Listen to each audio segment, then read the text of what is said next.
Y a-t-il des opportunités dans les large cap US? On va regarder ça dans cette vidéo. Abonnez-vous à la chaîne, activez la cloche pour avoir les notifications si ce n'est pas déjà fait.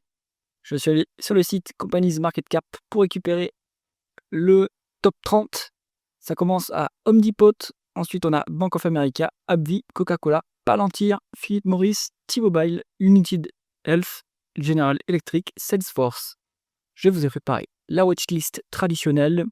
On a le symbole de cotation boursière de l'entreprise, le nom de l'entreprise, l'industrie dans laquelle elle opère, la market cap en dollars, croissance du chiffre d'affaires en rythme annualisé sur 5 ans, la valeur d'entreprise, ratio cours-bénéfice, ratio cours-free cash flow, ratio cours sur capitaux propres, ratio cours sur capitaux propres tangibles, rendement des capitaux investis, rendement des fonds propres, l'endettement en termes de dette nette sur EBITDA, le rendement du dividende, le rendement d'actionnaire pour vérifier s'il y a rachat d'actions ou dilution, free cash flow par rapport au bénéfice net et le payout ratio pour vérifier.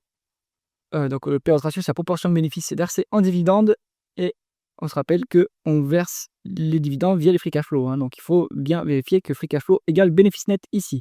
Je vais enlever la colonne country qui nous intéresse guère ici puisqu'on sait qu'on est aux États-Unis. Allez.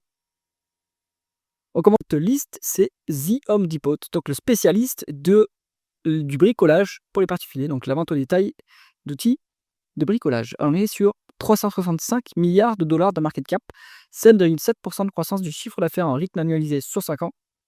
Il y a une part d'organique et une part de croissance externe. L'organique a été un peu exceptionnel, post-2022, 2023, après le confinement, etc. Tout le monde s'est mis à bricoler aux États-Unis également. Les multiples sont, pour les États-Unis, c'est raisonnable encore, on va dire 15 fois la VE sur EBITDA, 25 en ratio cours-bénéfice, 24 en ratio cours-free cash flow. C'est une boîte qui est, à mon avis, plutôt en tendance maintenant qui dégage des free cash flow plutôt que de réinvestir, puisque la croissance organique est plutôt faible.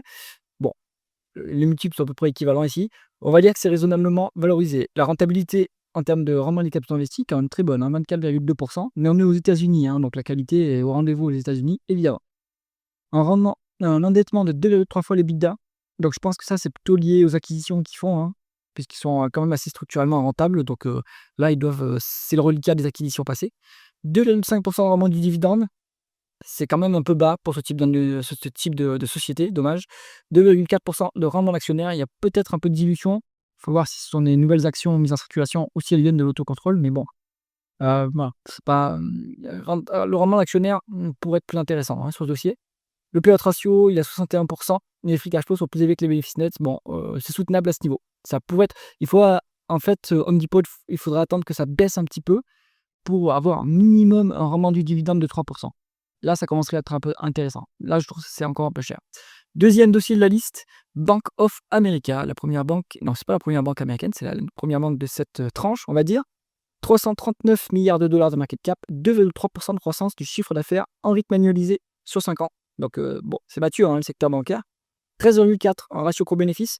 C'est trop cher pour une banque. Nous, on veut maximum 10 parce que le secteur est mature, il n'y a pas de croissance.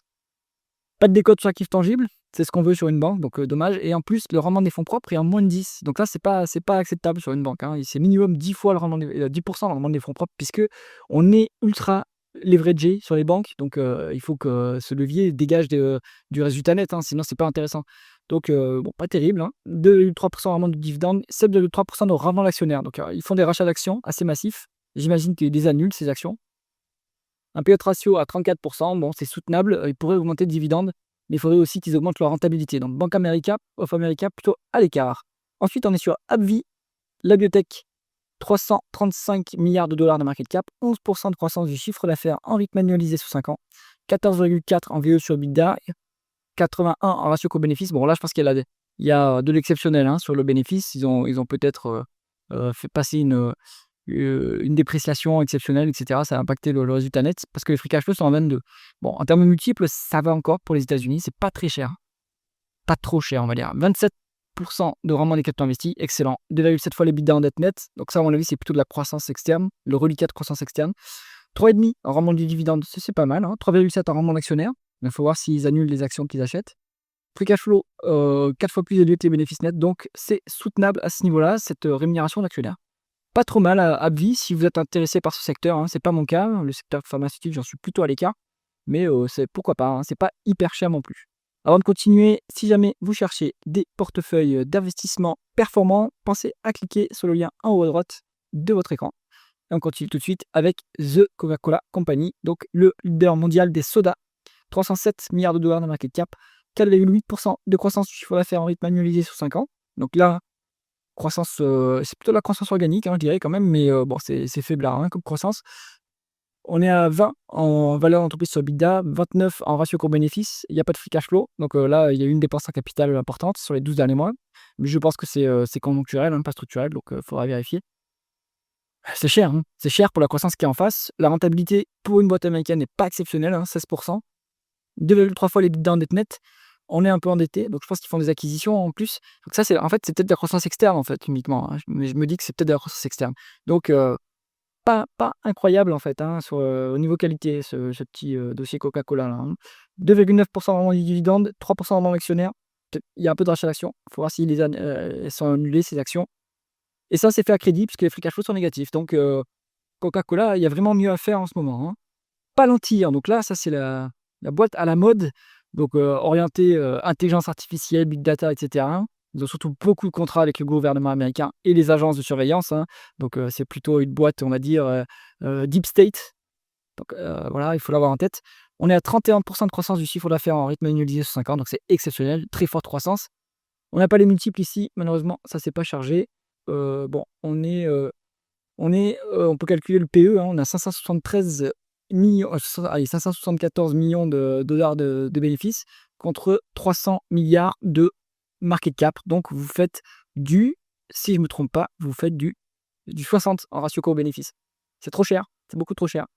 Rendement des capitaux investis, 6,9%. Alors c'est très faible, surtout pour du logiciel. Bon, après, c'est une boîte qui a franchi son seuil de rentabilité depuis pas très longtemps. Cette rentabilité, forcément, structurellement, elle est haussière maintenant. Et ils vont commencer vraiment à être de plus en plus rentables. Ça ne m'étonnerait pas qu'ils arrivent à un rendement des capitaux investis de 20-25% sans problème dans les quelques années. Pour l'instant, ce n'est pas le cas. Ils sont cash net, évidemment. Ils sont introduits en bourse depuis pas longtemps. Ils ont fait plusieurs levées de fonds, donc ils vivent là-dessus. Donc ils ont encore beaucoup de cash. Toujours un peu de dilution, mais ça, c'est lié à la rémunération d'actions des salariés. Bon, il y a mieux à faire, Palantir. Ça, c'est vraiment une bulle spéculative en ce moment. Ensuite, Philip Morris International, un des leaders mondiaux du tabac. Donc, secteur très mature, très régulé également. Mais pourvoyeur du dividende, alors on va voir, pas Philip Morris, mais il y en a d'autres qui pourvoient du dividende quand même. 283 milliards de dollars de market cap, 4,9% de croissance du chiffre d'affaires en rythme annualisé sur 5 ans.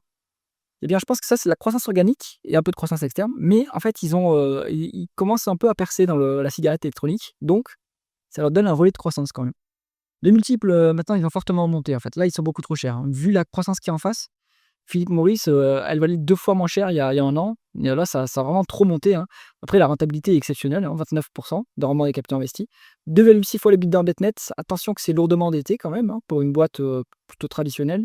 3% de rendement du dividende. Voilà, et ça, c'est le genre de boîte qu'il faut avoir à 5% minimum. Avant, en deçà, ça vaut pas trop le coup, parce qu'il n'y a pas beaucoup de croissance.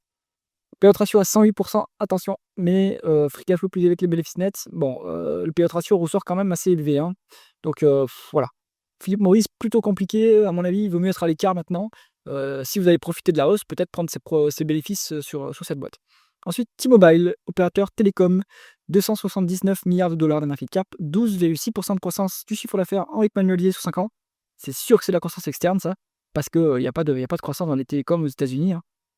10,6 en VO sur EBITDA, 24 en ratio co-bénéfice, 18 en ratio co-free cash flow. Donc c'est une boîte qui dégage plutôt les free cash flow, vu qu'elle il n'y a plus de croissance, et donc elle n'a plus besoin de réinjecter du cash pour alimenter la croissance.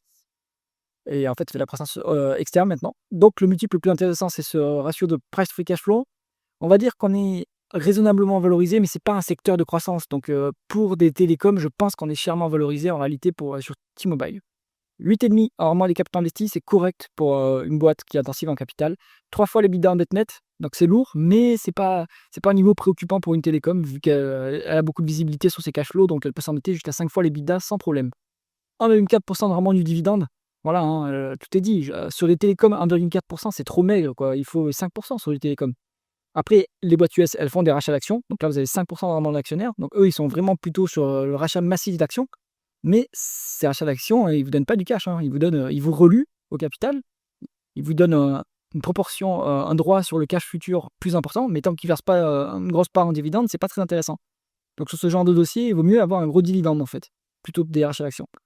On est sur un payout ratio qui est complètement soutenable avec des free cash flow plus élevés que les bénéfices nets. Donc T-Mobile, je pense qu'il y a mieux à faire si vous êtes à la recherche de dividendes. C'est voilà, c'est normalement un secteur à dividende et T-Mobile, c'est pas le cas, donc vaut mieux en être à l'écart.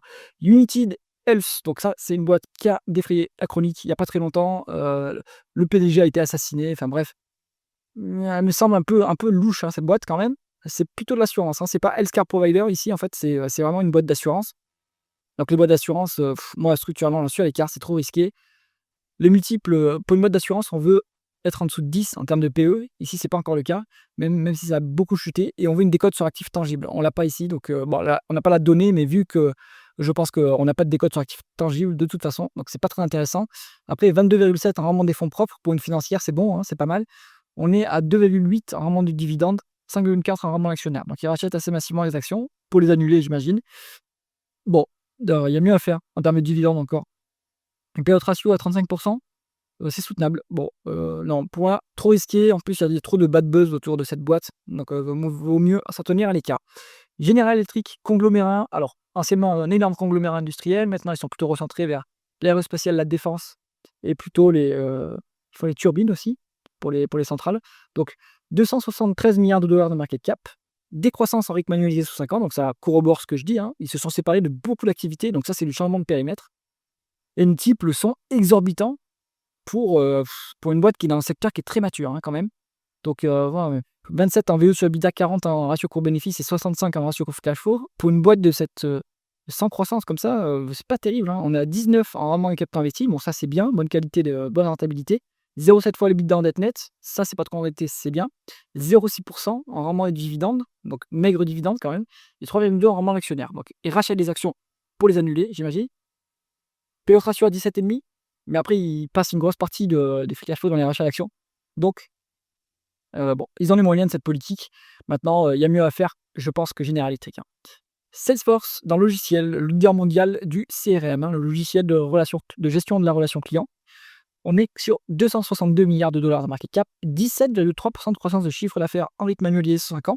C'est bien. Alors, ça freine un peu, hein, sur les 2 dernières années quand même, il faut s'en rendre compte. Mais il reste quand même une croissance structurelle assez forte sur Salesforce, pardon.